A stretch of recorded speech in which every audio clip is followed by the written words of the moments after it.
नमस्कार दोस्तों, स्वागत है आज की मेरी वीडियो में। दोस्तों, आज की मेरी वीडियो का टॉपिक है, are you stuck in preparation of the government job? जी हाँ, बिल्कुल सही आप समझें। तो दोस्तों, आज मैं बात करना चाह रहा हूँ उन लोगों के लिए ये वीडियो मैंने बनाई है जो लोग गवर्नमेंट जॉब की तैयारी में फंसे हुए हैं। आप कई वर्षों से तैयारी कर रहे हैं, आपको लगता है कि मैं ये इस एग्ज़ाम को क्रैक कर लूँगा, है ना? कई साल बीत चुके हैं, आप 1 या 2 मार्क्स से किसी तरीके से पीछे रह जाते हैं। हर बार कोई पैटर्न चेंज हो जाता है, किसी भी एक पर्टिकुलर एग्ज़ाम्स को आपने पकड़ रखा है, बट आप उसमें सक्सेसफुल नहीं हो पा रहे हैं और अब आपको लगने लगा है कि अब मैं क्या करूँ? ना मैं आगे जा सकता हूँ, यानी ना तो मैं इस एग्ज़ाम की तैयारी को छोड़ सकता हूँ, ना इसको मैं पूरी तरीके से कर पा रहा हूँ। घरवालों का प्रेशर मेरे ऊपर है, फैमिली की रिस्पॉन्सिबिलिटीज़ मुझे देखनी है और सेल्फ फ्रस्ट्रेशन भी एक चीज़ है कि काफ़ी समय से जो मैं तैयारी कर रहा हूँ, उसका बेनिफिट मुझे मिल नहीं पा रहा है, या मैं कब तक इसकी तैयारी करूँ? एक लिमिट होती है, एक समय होता है, जिसका आंसर किसी के भी पास नहीं है। एग्ज़ाम्स जो हैं वो फ्रीक्वेंटली नहीं हो रहे हैं, कई सालों का बीच में गैप हो रहा है। स्टेट गवर्नमेंट के एग्ज़ाम्स की तैयारी आप कर रहे हैं तो वहाँ पे जनरली एक ट्रेंड चल रहा है कि इलेक्शन से पहले ही वो एग्ज़ाम्स होते हैं, अदरवाइज़ या फिर अगर हो भी जाते हैं तो उनके रिजल्ट्स जो हैं कई सालों तक पेंडिंग होते हैं, कई महीनों लग जाते हैं और आपको कुछ पता नहीं होता है कि अगली बार फिर से उसी एग्ज़ाम की तैयारी करनी है या नहीं करनी। कई सारे एग्ज़ाम्स पीसीएस वगैरह हैं जिनके जो रिजल्ट्स हैं कई सालों से पेंडिंग हैं, केस चल रहे हैं और आपकी लाइफ वहीं रुकी हुई है, आप वहीं रुके हुए हैं। आपके साथ वाले जो या तो गवर्नमेंट एग्ज़ाम की तैयारी कर रहे थे या किसी प्राइवेट सेक्टर में थे, लेकिन आज डिसेंट सैलरी है, ठीक ठाक लाइफस्टाइल है और at least they are not stuck. Problems होंगी in their life, in their job, but at least they are not stuck like you. तो ऐसी सिचुएशन में क्या करना है दोस्तों? ठीक है, तो आज हम इस पे डिटेल डिस्कशन करते हैं कि एग्जैक्टली हमें क्या करना है। जो लोग ऑलरेडी इस सिचुएशन में हैं और वो लोग जो अभी इस प्रिपरेशन की या तो तैयारी कर रहे हैं, अभी अभी स्टार्ट किया है, या फिर उनको तैयारी करनी है, लाइक कि अगर वो ग्रेजुएशन में अपने first year, second year, third year में हैं और they are in after twelfth, ठीक है, ये वीडियो उनके लिए भी है। ठीक है, ऐसी कंडीशन में दोस्तों हमें करना ये है कि सबसे पहले ये डिसाइड कर लेना है कि गवर्नमेंट जॉब हमें करनी क्यों है। क्या ये बहुत अच्छी है? क्या ये वो सब दे पाएगी जो मैं एग्जैक्टली चाहता हूँ? लाइक एक बार आप किसी भी गवर्नमेंट जॉब की पर्टिकुलर पोस्ट की आप एक बार सैलरी स्ट्रक्चर देख लीजिए। ठीक है, कोशिश करिए कि जिन पर्टिकुलर पोस्ट की आप तैयारी कर रहे हैं, यानी बैंक, रेलवे, एसएससी या स्टेट गवर्नमेंट के या एसएससी, सीजीएल, यूपीएससी, एमपीपीएससी, जो भी कर रहे हैं, एक बार उस पोस्ट के बारे में प्रॉपरली स्टडी कर लीजिए, रिसर्च कर लीजिए कि उस जॉब की प्रोफाइल क्या है, उसमें कितनी सैलरी मिल रही है, वहाँ पे काम करने वाले लोग कैसे हैं, क्या पोस्टिंग होती है। एक दो लोग अगर मिल जाएं जिनको आप आइडियल मानते हैं, उनसे बात कर लीजिए कि वो क्या सेटिस्फाइड हैं, नहीं हैं। ये सारे काम करने हैं आपको ड्यूरिंग योर फर्स्ट ईयर, जब आप ग्रेजुएशन में एडमिशन लेते हैं। ठीक है, उससे क्या होगा, आप, ऐसा तो होगा नहीं कि अभी कॉलेज में पूरा टाइम आपका जा रहा है। ठीक है, थोड़ा आपको इन्जॉय करना है कॉलेज लाइफ, तो बैकएंड में थोड़ा बहुत वो भी कर लीजिए, दोस्ती यारी वो भी कर लीजिए, बट बैकएंड में आप अपनी रिसर्च तैयार रखिए। 1 या 2 साल यानी first year and second year में आप बिल्कुल क्लियर हो जाना चाहिए किन एग्ज़ाम्स की आपको तैयारी करनी है, उसकी प्रॉपर प्रिपरेशन क्या है, कहाँ उसकी कोचिंग हो सकती है, कैसे मुझे मटीरियल मिल सकता है, मैं कंटेंट कैसे ग्रैस्प कर सकता हूँ।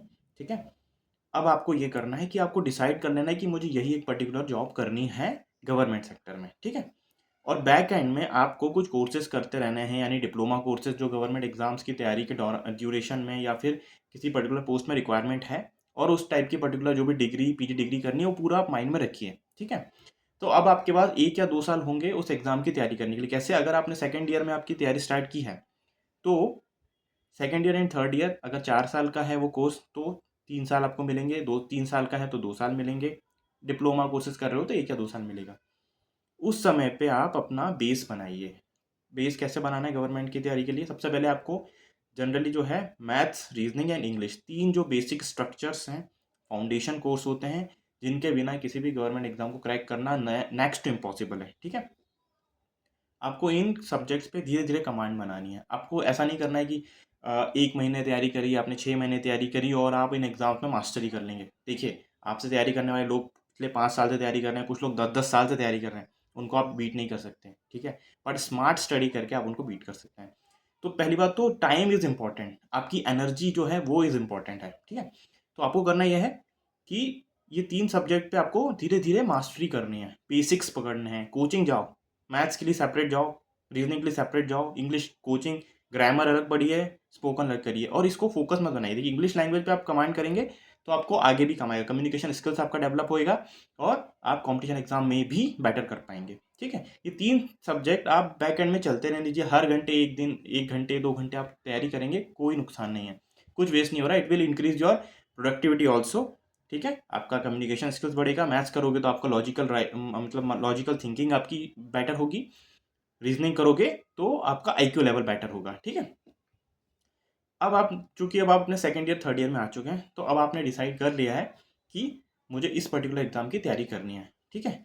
अब जो लास्ट ईयर होगा, चाहे वो इंजीनियरिंग वाले हों, चाहे वो बेसिक ग्रेजुएशन वाले हों, चाहे वो कॉमर्स वाले ग्रेजुएट्स हों, they have to start in their last year.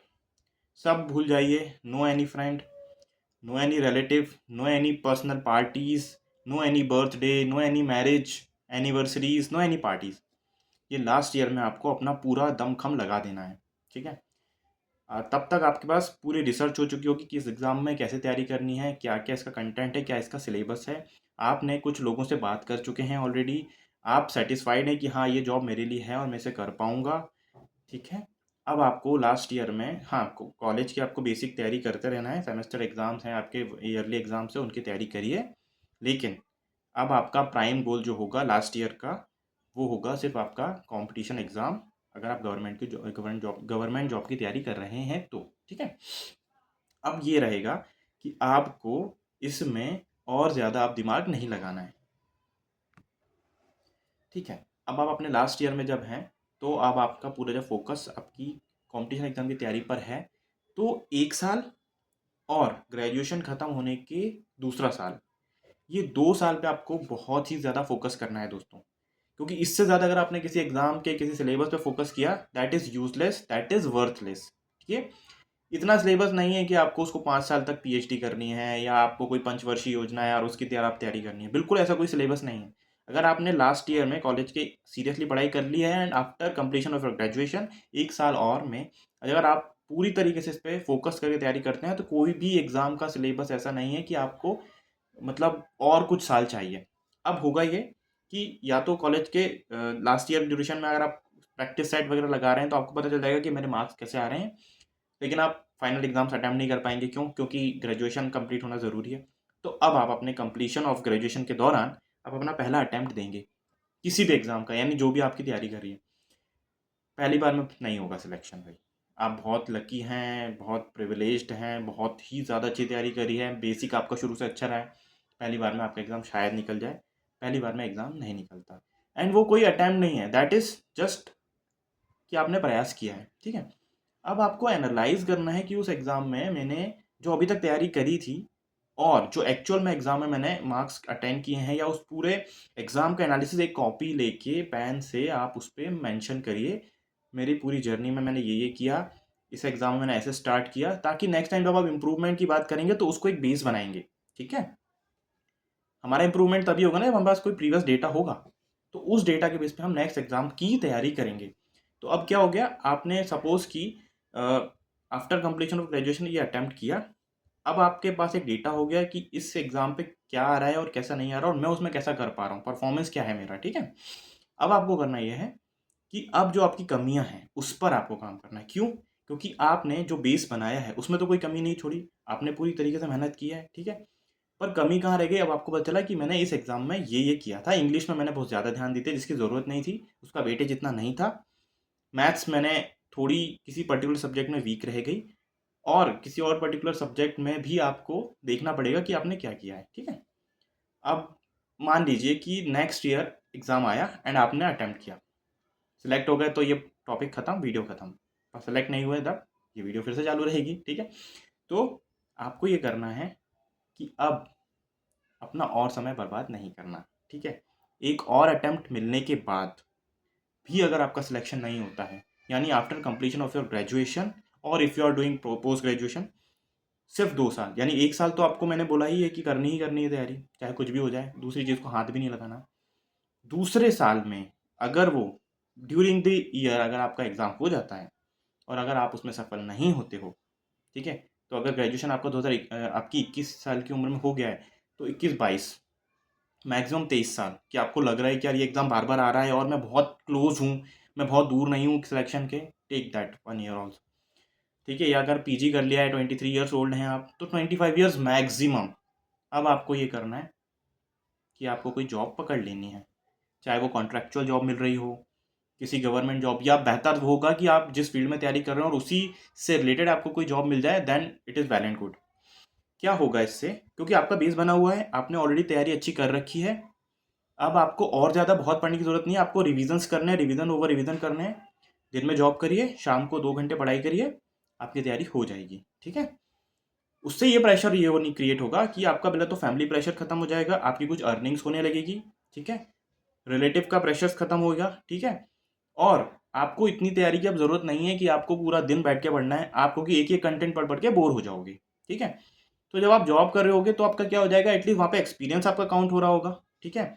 आप और थोड़े अपग्रेड हो गए, आपकी पर्सनालिटी डेवलप होगी। अगर आप किसी के इंटरव्यू वाली पोस्ट की तैयारी कर रहे हैं तो आपको और वेटेज मिलेगा आपके इंटरव्यू प्रिपरेशन में, ठीक है, कि आप ऑलरेडी वर्किंग में हो, ठीक है। पर्टिकुलर ऑर्गेनाइजेशन या गवर्नमेंट ऑर्गेनाइजेशन पकड़ेंगे तो अच्छा रहेगा। बहुत सारे पीएसयूज, ऑटोनोमस बॉडीज इस देश में हैं जहाँ कॉन्ट्रेक्चुअल जॉब इजीली से मिल जाती है, कम कंपटीशन होता है, ठीक है। अब उस पीरियड के ड्यूरेशन में आपको फिर से अपनी तैयारी जारी रखनी है।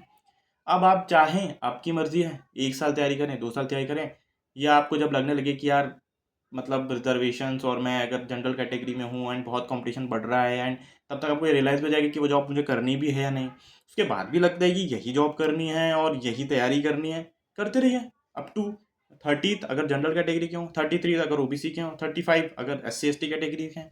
आपका लॉस क्या होगा इसमें? कुछ लॉस नहीं होगा, आपने तो दिन के सिर्फ 2 ही घंटे दिए ना, क्योंकि आपको करना ही था। अगर उस ड्यूरेशन में वो जॉब आपको मिल गई, देन आप जीत गए। और अगर आपको नहीं मिली तो भी आप हारे नहीं हो, जीते नहीं हो लेकिन हारे भी नहीं हो, ठीक है। आपकी जॉब तो चल ही रही है, फाइनेंशियल फ्रीडम आपको मिल ही रही है, आपका पैसा आ ही रहा है। बस उस तैयारी की ड्यूरेशन में याद ये रखना है कि पैसा कमाना मेरी प्रायोरिटी नहीं है, ये मेरा बैकअप है।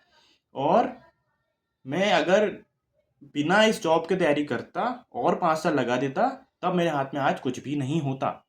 मेरी एज 30 ईयर्स हो जाती और ना तो मेरे पास कोई एक्सपीरियंस होता, ना मेरे पास कोई पैसा होता। हाँ, अब इतने सारे फॉर्म्स आप तैयारी कर रहे हैं, एग्जाम देंगे, सिटीज़ के बाहर जाएंगे, अपने होम सिटी से बाहर जाएंगे, खर्चा भी होगा, तो उसके क्या पैसे आप अपने घर वालों से लोगे क्या?